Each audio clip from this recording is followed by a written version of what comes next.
नमस्कार, स्वागत है आपका फेडरल देश में। मैं हूं नीलू व्यास। जब से दिल्ली के चुनाव के नतीजे आए हैं, लोग ये सवाल कर रहे हैं कि आखिर अब आम आदमी पार्टी क्या करेगी। उनकी कुछ मंथन मीटिंग्स हुई थी जिसको लेकर वो उन्होंने ये प्लानिंग किया है कि वो किस तरीके से आगे बढ़ेंगे। तो जो सूत्रों के मुताबिक और फेडरल पर हमारे जो पत्रकार हैं उन्होंने खबर भी की है कि आतिशी सिंह को दिल्ली की जो पूरी बागडोर है वो सौंप कर अब अरविंद केजरीवाल संगठन को मजबूत करेंगे। किन किन राज्यों में वो अपना पैर पसारेंगे और उसी बीच शायद वो अपने राज्यसभा के टिकट के लिए भी काम करेंगे। लेकिन क्या ये इतना आसान होगा अरविंद केजरीवाल के लिए? क्योंकि आपको याद होगा कि जब रेखा गुप्ता जिस दिन पहले दिन मुख्यमंत्री बनी थी, उसी दिन सीएजी रिपोर्ट्स जो पुरानी बहुत सालों से पड़ी हुई थी, उनको जिंदा करने की बात हो रही है। लोग इस बात की चर्चा कर ही रहे हैं कि 22 एमएलएज जो आम आदमी पार्टी के हैं, उनका कुछ पता नहीं है कि बीजेपी उनको अपने तरफ कर लेगी या फिर अ, वो कहाँ जाएँगे? आम आदमी पार्टी के लिए कितनी मुश्किलें आ सकती हैं अभी आने वाले दिनों में, या अरविंद केजरीवाल के खिलाफ भी जो मामले हैं, क्या उनको फिर से ज़िंदा करके और अरविंद केजरीवाल को अल्टीमेटली जेल भेजा जाएगा? ये सारे बड़े सवाल हैं, लेकिन आतिशी सिंह को दिल्ली की बागडोर सौंपकर क्या अरविंद केजरीवाल वाक़ई में आम आदमी पार्टी को फिर से एक बार मजबूत बनाएँगे अपनी पुरानी वाली राजनीति के आधार पर? आज इसी पर हम चर्चा करेंगे। हमारे साथ कुछ वरिष्ठ मेहमान हैं, उनसे मैं आपका परिचय करवाती हूँ। Doctor Rameshwar Dayal political analyst हैं, दिल्ली की राजनीति को बहुत क्लोज़ली समझते हैं। डॉक्टर दयाल, आपका स्वागत है। हमारे साथ अभिषेक रावत और शेखर वर्मा, हमारे फेडरल देश के सीनियर जर्नलिस्ट हैं। आप दोनों का बहुत-बहुत स्वागत है। और आज की चर्चा मैं शेखर वर्मा से शुरू करती हूँ क्योंकि शेखर की लिखी हुई स्टोरी है वो फेडरल देश पर सबने पढ़ी भी है कि आतिशी सिंह को क्या पूरी तरीके से शेखर क्या बागडोर सौंप दी गई है दिल्ली की, और क्या प्लान क्या कर रहे हैं अरविंद केजरीवाल? जिस तरह से अभी विधानसभा चुनाव में आम आदमी पार्टी ने जो सोचा था उस तरह मुताबिक उनकी सीट नहीं आई और चुनाव में हार का सामना करना पड़ा। उसके बाद और खासकर तब जब अरविंद केजरीवाल को खुद नई दिल्ली सीट से हारना पड़ा, उनके डिप्टी मनीष सिसोदिया को जौनपुरा से हारना पड़ा।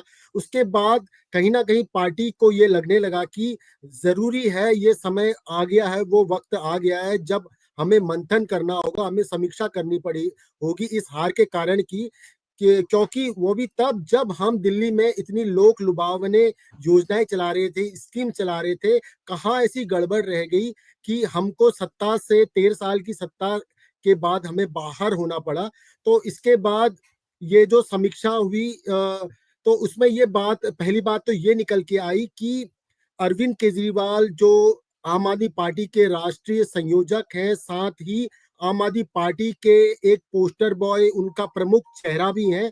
उनको कहीं ना कहीं पार्टी ने ये देखा कि उनके ऊपर जो करप्शन के चार्जेस लगे हैं, जिसके तहत उनको जेल भी जाना पड़ा, तो कहीं ना कहीं उनको सबसे पहले ये था कि उनको डैमेज कंट्रोल किया जाए कि उनको उस जो उनका जो करप्शन के चार्जेस है, जो उनका जो आम आदमी पार्टी वाला चेहरा है, उस चेहरे पे दोबारा से वापस लाया जाए। इसके लिए जरूरी है कि पहले संगठन पे काम किया जाए। तो जो सीनियर जो लीडरशिप है आम आदमी पार्टी की, वो अब संगठन को मजबूत करने, उसका विस्तार करने पे ज्यादा काम करेगी। और दिल्ली में, क्योंकि जब अरविंद केजरीवाल दिल्ली में मुख्यमंत्री थे तो वो सरकार का काम तो देख रहे थे, लेकिन संगठन में वो कहीं ना कहीं पूरी तरह से देख नहीं पाए, जिसका खामियाजा इस बार के चुनाव पे देखा भी गया। क्योंकि वो अपने कार्यकर्ताओं से, अपने पार्टी पदाधिकारियों के लिए उतना समय नहीं निकाल पा रहे थे दिल्ली की सरकार के कामकाज के बाद। तो अब उनका जो प्रमुख जो फोकस है, मेन जो उनका लक्ष्य रहेगा, टारगेट रहेगा, वो संगठन विस्तार पे रहेगा। इसीलिए ये संभावना है पूरी तरह की दिल्ली की जो बागडोर है वो पूर्व मुख्यमंत्री और जो महिला मुख्यमंत्री पहली आम आदमी पार्टी की कह सकते हैं, उनको दे दी जाएगी। और अरविंद केजरीवाल खुद राष्ट्रीय स्तर पर पंजाब और गुजरात और आने वाले जो यूपी इलेक्शन है 2027 में, वहां पर को फोकस करेंगे और अपना जो डैमेज कंट्रोल वाला जो छवि है उसको सुधारने की कोशिश करेंगे।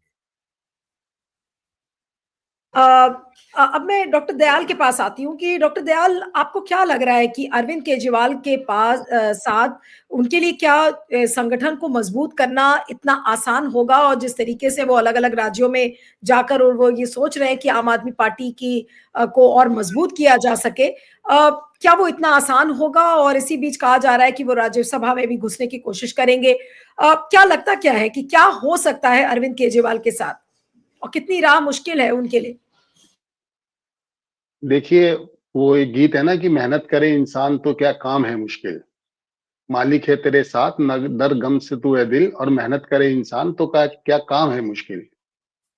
तो चूंकि केजरीवाल जी के पास अब बहुत समय है और वो आम आदमी पार्टी के संयोजक भी हैं, तो अगर वो ये बीड़ा उठाते हैं और पार्टी ने अगर ये ऐसा सोच लिया है, तो मुझे लगता है कि उनको कोई समस्या नहीं आने वाली। इस मामले में देखिए केजरीवाल जी को एक और भी लाभ मिल सकता है।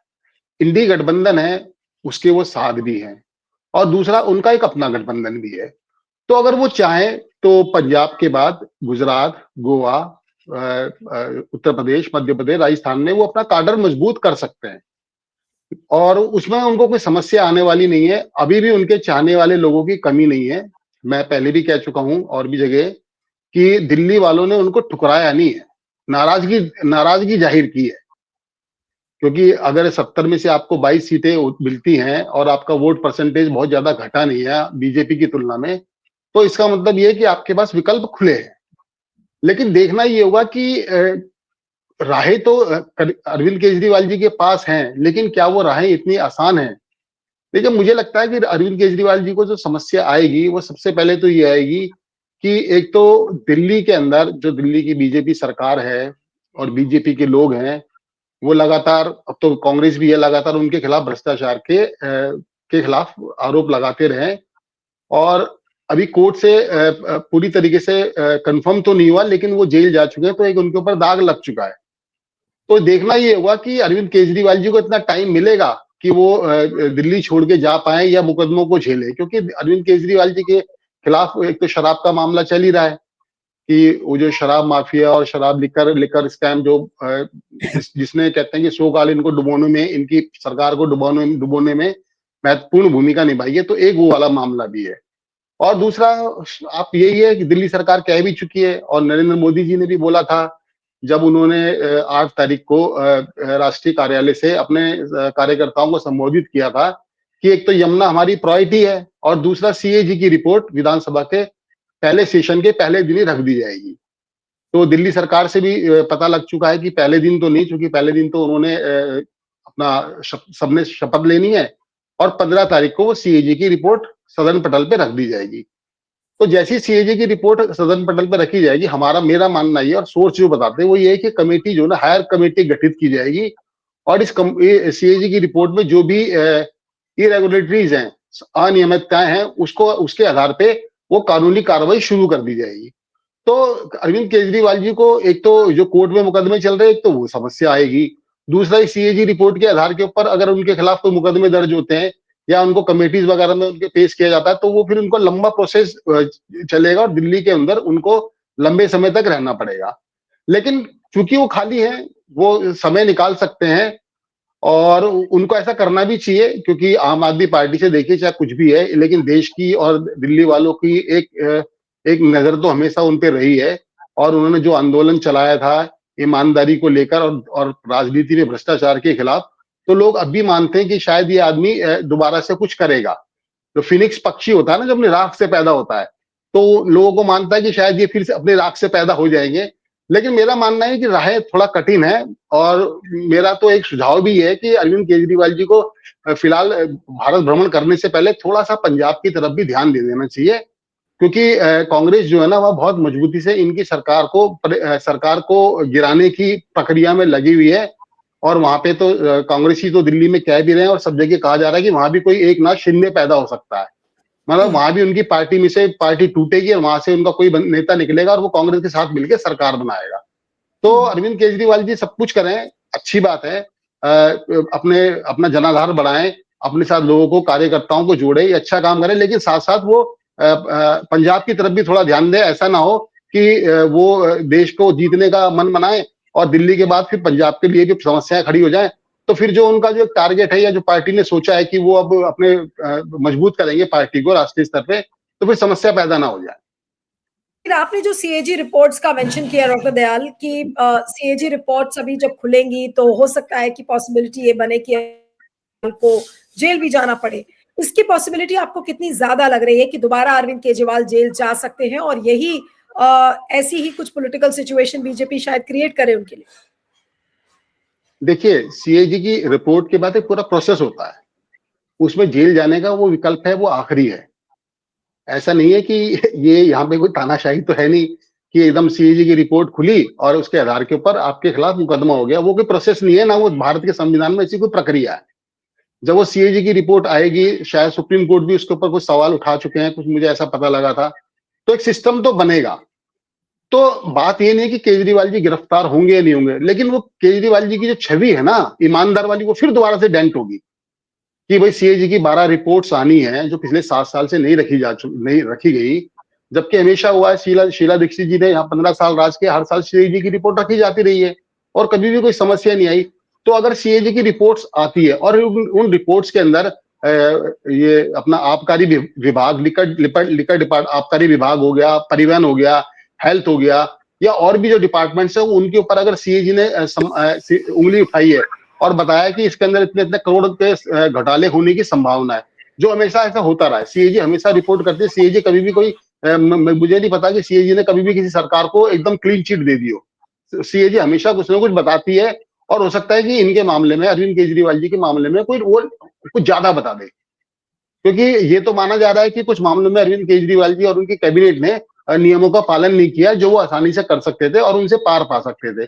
तो सीएजी की रिपोर्ट जैसी आएगी, बीजेपी आक्रामक मुद्रा में है और वो तो तैयार बैठी हुई है कि जैसे ही हमें कुछ घोटाले और पता लगेंगे, तो ये लिकर स्कैम में तो फंसे हुए हैं, कोर्ट में है ही, हम इसके आधार के ऊपर उच्च स्तरीय कमेटी बना देंगे, कोर्ट में चले जाएंगे और तो इनको दिल्ली के अंदर फंसाए रखेंगे।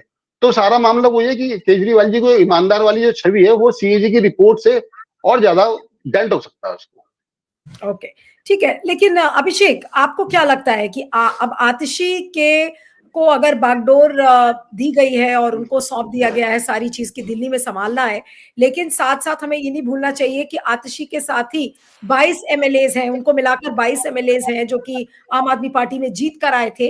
इन 22 एमएलएज को एकजुट करने का काम क्या आतिशी कर पाएंगी? देखिए नीलू, सबसे बड़ी बात तो ये है कि इस बात जो कि क्या आतिश वो एकजुट रह पाएंगे? बीजेपी हो सकता है उनको तोड़कर अपनी तरफ कर ले, ये सारे डर लोगों के मन में और शंका है। जी। देखिए नीलू, शंकाएं तो अभी कई प्रकार की हैं लोगों के मन में भी, हम मीडिया पर्सन्स के मन में भी। लेकिन जहां तक बात करेंगे अभी आतिशी की, तो ये कहना थोड़ी जल्दबाजी होगी कि सारी जिम्मेदारी दिल्ली संगठन की आतिशी के ऊपर सौंप दी गई है या सौंपने का विचार किया जा रहा है, क्योंकि ये जल्दबाजी इसलिए है क्योंकि जो आम आदमी पार्टी का बेस है वो सिर्फ और सिर्फ दिल्ली में है। दिल्ली से इस पार्टी का उभार हुआ है और उसके बाद पंजाब में इसको सफलता मिली है। अगर ऐसे में केजरीवाल फिर एक बार दिल्ली को छोड़ के देश भर में ध्यान देने का प्रयास करते हैं, तो मुझे लगता है कि शायद वो 2015 में की गई गलती को दोहराएंगे। जो 2015 में जब सरकार बनी थी, 67 सीटें जो है आम आदमी पार्टी जीत कर आई थी, तो केजरीवाल ने बहुत जल्दबाजी में दिल्ली पर ध्यान छोड़ते हुए बाकी देश पे ध्यान दिया था। उनके मन में चुनाव जीतते ही ये ख्याल आ गया था कि शायद वो अब प्रधानमंत्री के लिए भी अगर कंटेस्ट करें या अपनी पार्टी का विस्तार करें, तो शायद राष्ट्रीय स्तर पर उनको वो उपलब्धि हासिल हो सकती है।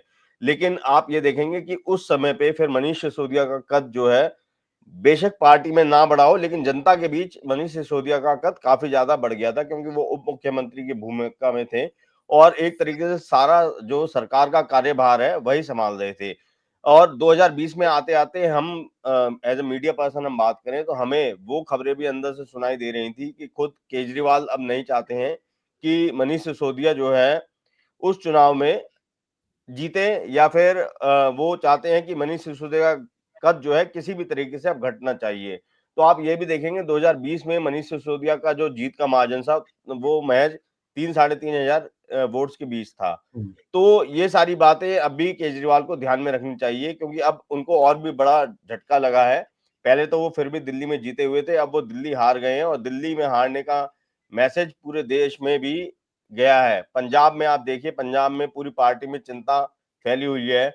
ना केवल कांग्रेस बल्कि ये भी कहा जा रहा है या ये कयास भी लगाए जा रहे हैं कि भाजपा भी जो है वो कहीं न कहीं इस प्रयास में है कि अब पंजाब में जो आम आदमी पार्टी की सरकार है वो किसी भी तरीके से असंतुलित हो, जिसकी वजह से पंजाब में जो भाजपा का विस्तार का अपना सपना है, वो भी आगे बढ़ सके। तो और अगर हम आतिशी की बात करें या उनके व्यक्तित्व की बात करें, तो आतिशी को तो खुद जो है एक तरीके से डमी सीएम खुद अरविंद केजरीवाल कई बार कह चुके हैं। खुद अभी आपने देखा होगा चुनाव के दौरान उन्होंने मीडिया के सामने जब इंटरव्यू दिए थे, तो खुद कहा था कि आतिशी तो for the time being CM है, मैं अगर चुनाव जीतेंगे तो मैं ही सीएम का चेहरा रहूंगा।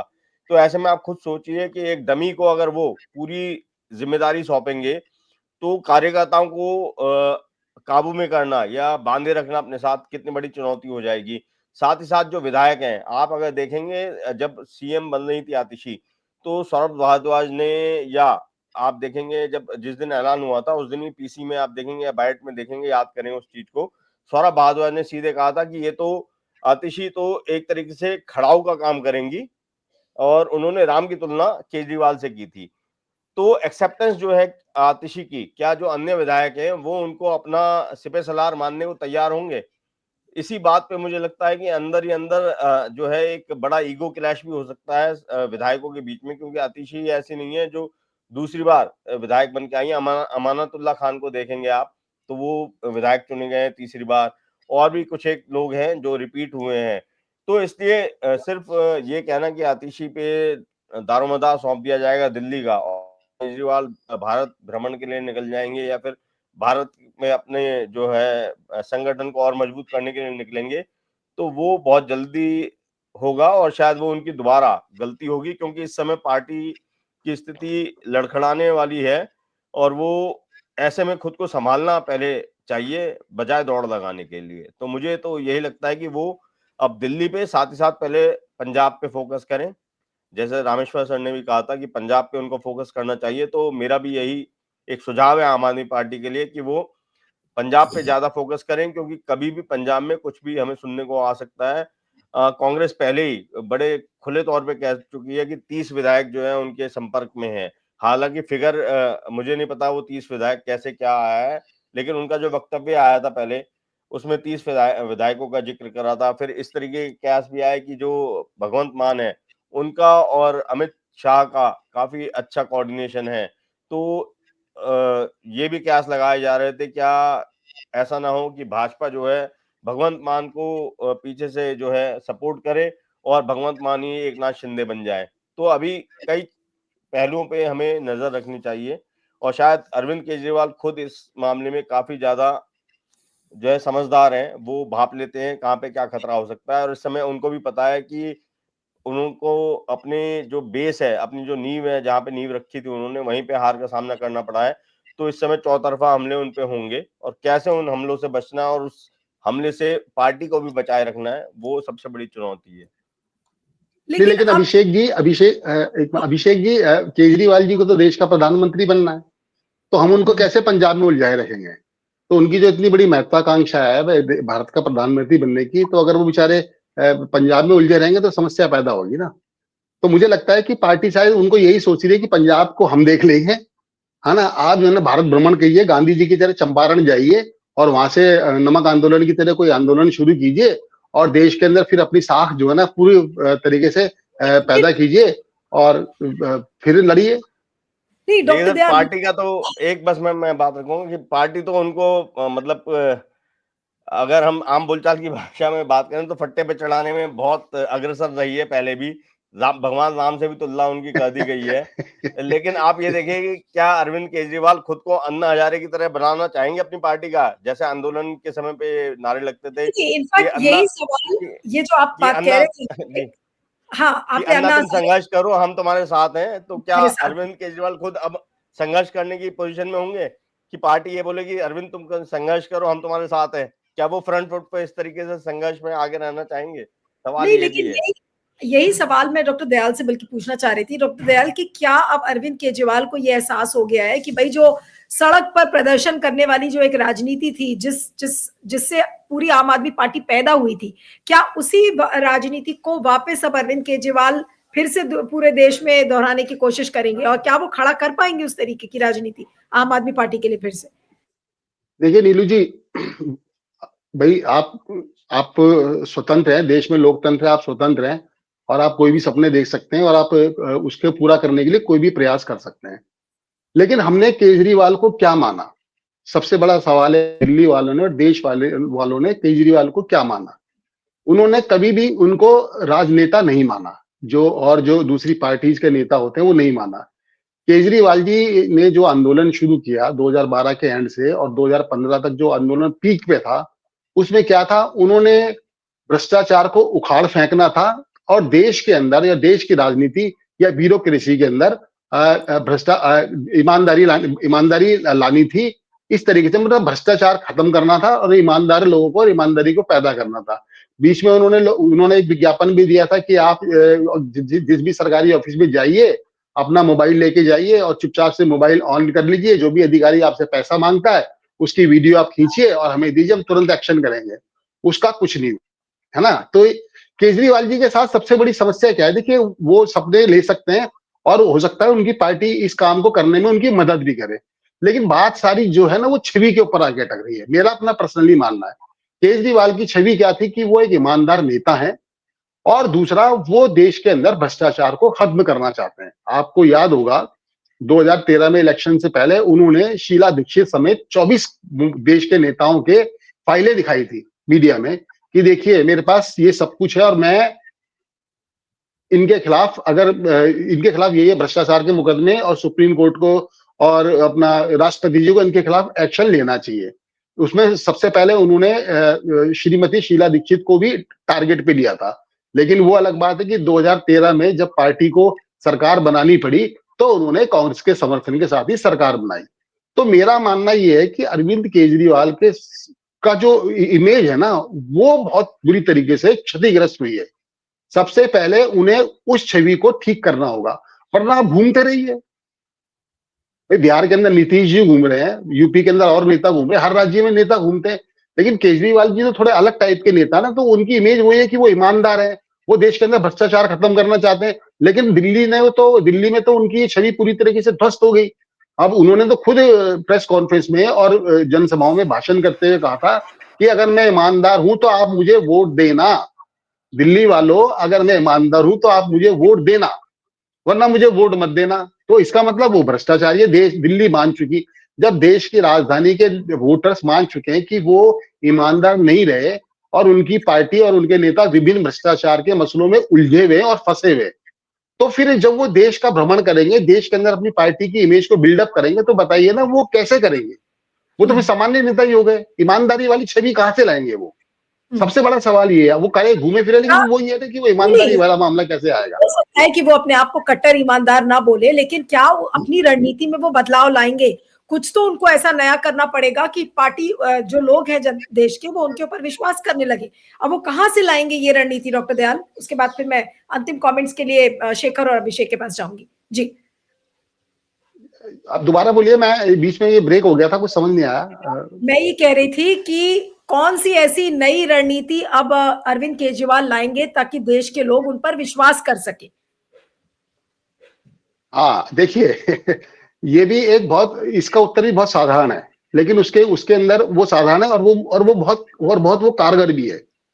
मुझे लगता है कि अरविंद केजरीवाल जी को एक बार फिर देश के लोगों से माफी मांगनी चाहिए, बताना चाहिए कि इन 10-12 साल के अंदर जो मैं सोचना चाहता था वो विभिन्न कारणों से या सो कॉल्ड विरोधी दलों के कारण या उपराज्यपाल या मुख्यमंत्री या प्रधानमंत्री किन्हीं के चलते मैं वो नहीं कर पाया, और कुछ ऐसे भी मामले हो सकते हैं जो मेरे लिए परेशानी का सबब बन गए।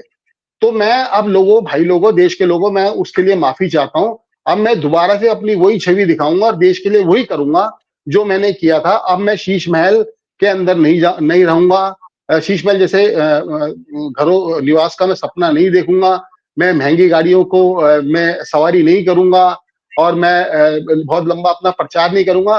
तो उनको, लोगों को फिर एक बार इमोशनल करना पड़ेगा और ये बताना पड़ेगा कि मैं दोबारा से अपनी वो छवि पाना चाहता हूँ और मैं आप लोगों से माफी मांगता हूँ कि आप जो ना एक बार मुझे फिर माफ कर दो और मैं दोबारा से आपको दिखाऊंगा कि देश कैसे ईमानदार हो सकता है, भ्रष्टाचार कैसे कम हो सकता है।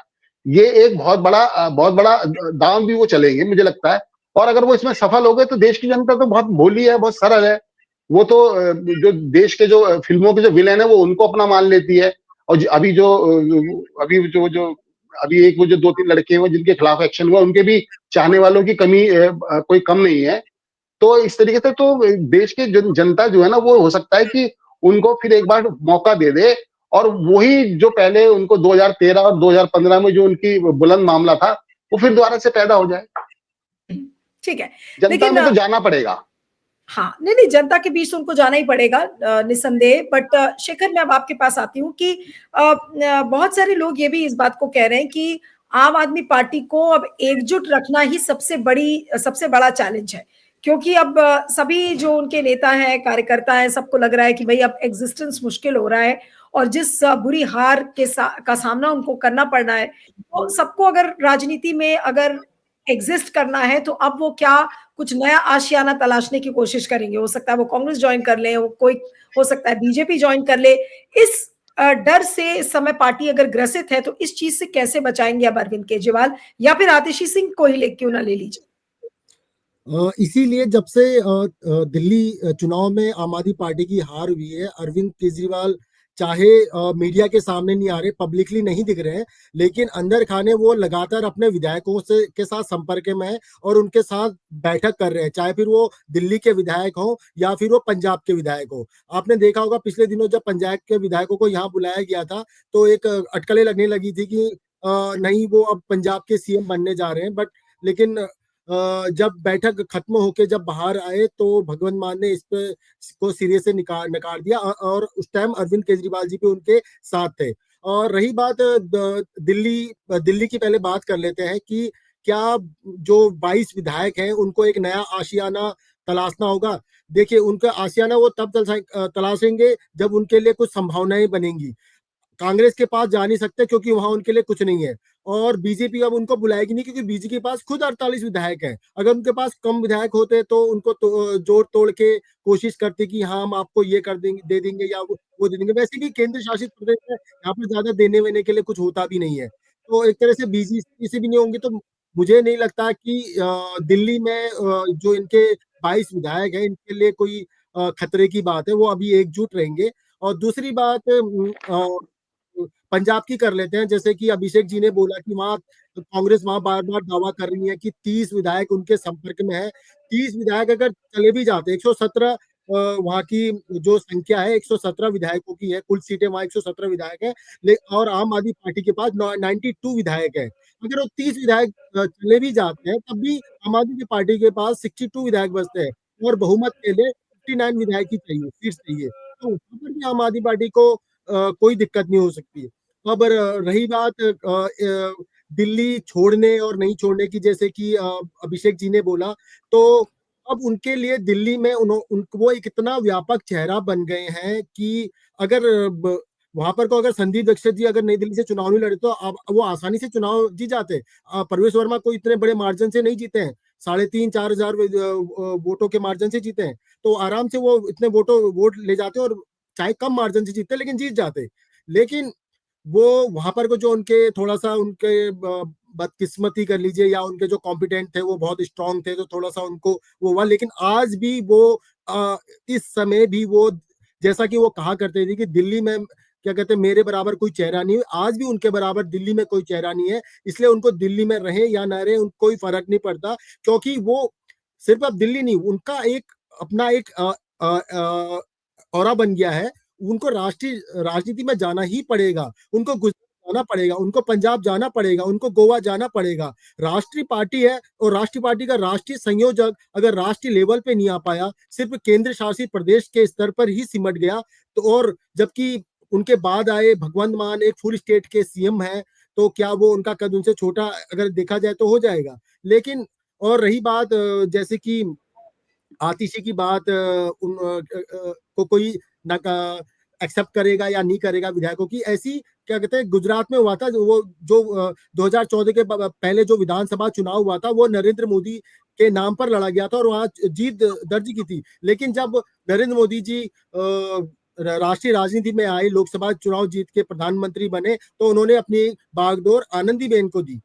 तो इसी तरह से उन्होंने भी अपनी बागडोर दी। जैसे वहां पर कोई दिक्कत नहीं हुई, यहाँ पर कोई मुझे नहीं लगता कोई दिक्कत होगी। और केजरीवाल को अगर अपनी आगे बढ़ना है, अपनी डैमेज छवि को सुधारना है, तो उनको देश भ्रमण पे निकलना ही पड़ेगा। गुजरात, पंजाब, गोवा, महाराष्ट्र और आने वाला जो इनका यूपी चुनाव है 2027 में, वहां जाके उनको संगठन को मजबूत करना पड़ेगा। और अभी वो कोई बात अभी नेता बनने की नहीं है, उनका सबसे भी जो मेन मुद्दा है, मेन फोकस है, वो संगठन को दोबारा से विस्तार देके उसको मजबूत करने का है। इसमें दिल्ली से बाहर जाने नहीं जाने की कोई बात ही नहीं, उनका परिवार तो दिल्ली में रहेगा, चाहे वो गुजरात जाए, लौट के बुद्धू घर को आए या जो भी कह सकते हैं आप तो वो आना उनको दिल्ली है, परिवार उनका दिल्ली में ही है। तो ऐसा कुछ नहीं है, वो भ्रमण करेंगे, आएंगे दिल्ली में ही। तो उनको मुझे लगता है कि हाँ, उनको जाना पड़ेगा और दिल्ली से बाहर उनको निकलना ही पड़ेगा। यही उनके लिए सही रहेगा और संगठन और पार्टी के लिए भी यही बेहतर रहेगा।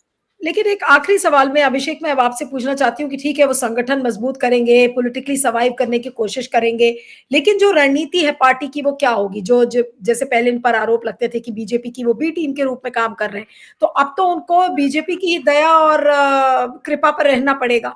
तो क्या अब वो उनको मंजूर होगा कि वो बीजेपी की दया और कृपा पर आगे चलेंगे? नहीं देखिए, ये तो अभी समय के ऊपर छोड़ना चाहिए कि वो किसके दया पे या फिर सेल्फ कैपेबल होते हैं। क्योंकि जैसा रामेश्वर सर ने अपनी बात में कहा था कि हारे ज़रूर हैं, लेकिन पब्लिक का सपोर्ट अब भी उनके साथ है।